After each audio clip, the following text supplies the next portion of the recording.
제가 얼마 전에 방 청소를 했거든요. 그런데 옛날에 쓰던 디지털 카메라가 있더라고요. 그 안에 메모리 카드가 들어있길래 봤는데 용량이 한 몇백 메가 수준이더라고요. 고대 유물을 찾아내셨네요. 고대 유물 아니에요. 아니, 생각해보면 그렇게 엄청 오래된 세월도 아니잖아요. 그런데 뭐 요즘 스마트폰이랑 비교해보니까 대체 그 용량이 요만한 거에 어떻게 들어가는지 너무 신기한 거 있죠? 그게 다 반도체 덕분이거든요. 한번 발전할 때마다 우리 삶도 같이 발전하거든요. 대체 얼마나 발전했길래 이만한 게 요만해졌는데 용량은 엄청 늘어났네요. 여기에 들어가는 낸드 플래시라는 걸 알면 얼마나 대단한 기술인지, 우리에게 얼마나 필요한 기술인지 알게 될 거예요. 낸드에 대해서 재미있고 쉽게 알아볼까요? 좋아요.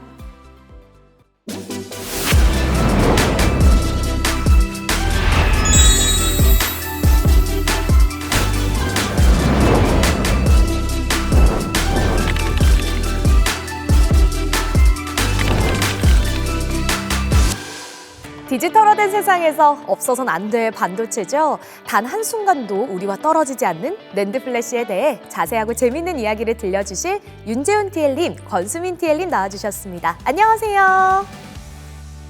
네, 반갑습니다. 사실 반도체 하면은 어렵게 여길 분들도 많이 계실 텐데요. 또 하나하나 어렵지 않게 짚어주실 분들이 오셔서 너무 든든합니다. 낸드 플래시는 어떤 반도체인가요? 낸드 플래시는 메모리 반도체인데요. 이 메모리 반도체는 휘발성 메모리와 비휘발성 메모리로 분류하게 됩니다. 이 중에 휘발성 메모리가 많이 들어보셨을 디램이고요. 낸드 플래시는 비휘발성 메모리에 속합니다. 비휘발성 메모리라고 불리는 이유는 전원이 공급되지 않아도 저장한 정보가 유지되기 때문입니다. 오, 그러면 또 낸드에 대해서 이야기할 때마다 층수가 함께 들려오거든요. 낸드는 왜 이렇게 높게 이렇게 쌓아야 하는 걸까요? 낸드에서 데이터를 저장하는 공간을 셀이라고 하는데요.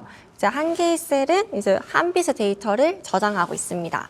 동일한 공간에 낸드 셀을 많이 만들 수 있는 방법으로 이제 셀의 크기를 작게 하는 방법을 선택을 했었습니다. 하지만 셀의 크기를 작게 하는 방법은 구조에 한계가 있었습니다. 그래서 낸드는 데이터를 저장하는 셀을 이제 더 높은 단수로 쌓아 밀어 올리는 방향으로 발전을 했는데요. 그 결과 한 개의 칩으로 이제 더 큰 용량을 구현할 수 있어서 웨이퍼 한 장에서 생산할 수 있는 전체 용량이 늘어나게 된 것입니다. 초기에 낸드 플래시는 셀이 이제 평면상의 수평으로 놓여 있는 2D 구조였었는데요. 이것보다 더 많은 데이터를 저장하기 위해서 이제 수직으로 높게 쌓은 3D 구조로 발전했습니다. 3D 낸드, 4D 낸드는 어떻게 다른 걸까요? 낸드 셀에서 데이터를 저장하기 위해서는 셀을 구동시키는 회로가 존재하는데요. 그것을 페리 회로라고 합니다. 기존에는 낸드 셀 옆에 이 페리 회로를 배치해 놓았다면 이 페리 회로를 이제 셀 아래쪽으로 옮겨서 공간 효율성을 확보한 구조가 바로 4D 낸드입니다. 즉 수직 아파트 형태보다 더욱 진화된 주상복합 아파트라고 생각하시면 되겠습니다. 저희는 2018년 세계 최초로 4D 낸드 구조의 낸드 플래시를 개발했습니다. 그렇다면 이제 SK 하이닉스의 4D 낸드에 있어서 가장 핵심적인 기술은 어떤 걸까요? SK 하이닉스의 4D 낸드에서 가장 중요한 기술은 이제 PUC와 CTF 기술입니다. 기존에 셀 옆에 배치했던 페리 회로를 셀 하부로 넣는 기술이 PUC라고 말씀드렸는데요. 기존보다 칩 사이즈는 줄이게 되고 이제 그래서 생산 효율은 극대화하는 효과를 얻을 수 있었습니다. CTF는 전하를 플로팅 게이트가 아닌 부도체에 저장하는 기술입니다. 플로팅 게이트 기술보다 단위 면적당 셀 면적은 줄이면서도 여기 읽기 쓰기 하는 성능은 훨씬 높일 수 있었습니다. 2018년 업계 최초로 CTF와 PUC 기술을 기반으로 한 96단 4D 낸드 개발에 이어서 2023년에는 세계 최고층 238단 512기가 TLC 제품의 양산에 돌입했습니다. 셀 기록 속도인 T프로그는 이전 세대인 176단 대비해서 10% 향상되었고 데이터 전송 속도인 I/O 스피드도 초당 2.4기가빗으로 50% 향상되었습니다. 그리고 칩이 데이터를 읽을 때 쓰는 에너지 사용량인 읽기 전력 효율도 20% 개선되었습니다. 설명 덕분에 귀에 쏙쏙 들어왔어요. 이제 기본적인 지식을 좀 쌓았으니까 조금 더 깊게 들어가 봐야 할 것 같습니다. 이렇게 층이 올라가고 3D, 4D로 바뀔 때마다 낸드가 가지는 성능은 얼마나 증가한 건가요? 먼저 SK하이닉스가 세계 최초로 개발한 4D 제품인 96단 511 기가빗 낸드 기준으로 말씀드려야 될 것 같은데요.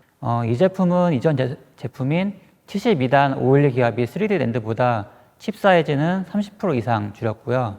그리고 웨이퍼당 비트 생산은 1.5배 증가했습니다. 당연히 용량 측면에서도 발전이 있었는데요. 기존 3D 낸드에서는 칩당 용량이 최대 511 기가빗이었다면 현재는 최대 1테라빗으로 2배 증가했고 추후에는 2테라빗까지 증가될 예정입니다.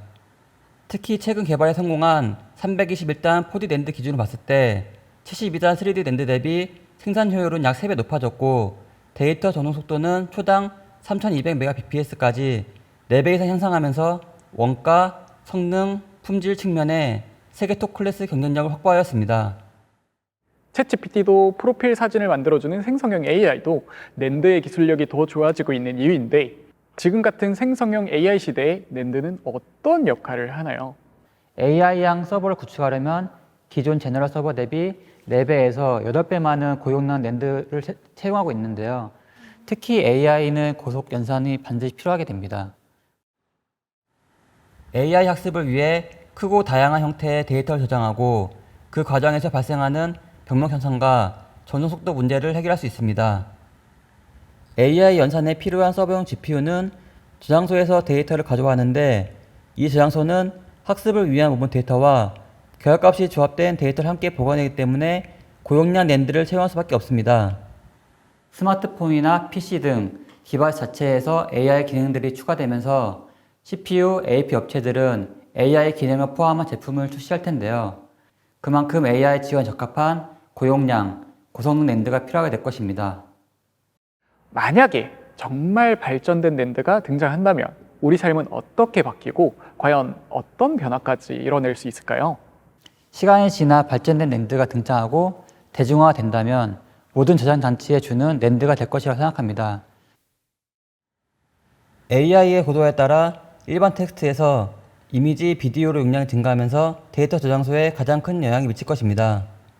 특히 AI로 인해 서버의 수요가 증가하면서 대형 데이터 센터와 서버의 중점으로 채용되는 낸드 솔루션인 ESSD의 수요가 많이 증가할 것으로 예상됩니다. 이야기를 들을수록 미래가 더 기대됩니다. 끝으로 앞으로 SK하이닉스의 낸드 개발 방향과 목표가 궁금한데요. 말씀 부탁드려요. SK하이닉스는 최근 321단 낸드 샘플을 공개하면서 업계 최초로 300단 이상 낸드 개발 성과를 발표했는데요. 현존하는 최고층 낸드인 238단 낸드 양산을 통해서 축적한 기술력을 바탕으로 321단 낸드의 완성도를 높여가서 2025년 상반기부터 양산에 들어갈 예정입니다. 한 개의 셀에 몇 비트의 데이터를 저장하느냐에 따라서 SLC, MLC, TLC, QLC로 나뉘게 되는데요. SK하이닉스는 2019년 96단 1테라 QLC를 최초 개발한 이후로 176단 1테라 QLC, 238단 1테라 QLC 제품까지 꾸준히 개발에 성공했습니다. 낸드 솔루션 제품 분야에서도 SK하이닉스의 자체 솔루션 개발 기술력을 바탕으로 다음 세대인 PCIe 6세대와 UFS 5.0 개발에 착수하면서 업계의 기술 트렌드를 선도해 나갈 것입니다. 늘 가장 선두를 달리면서 최초의 타이틀을 거머쥐어온 SK하이닉스인데요. 과거부터 현재는 물론이고 또 미래의 우리의 삶까지 이어지는 모든 편리한 기술력을 뒷받침해주고 있습니다. 앞으로 더 높게 비상할 반도체의 선두주자 SK하이닉스 반도체 이야기였습니다.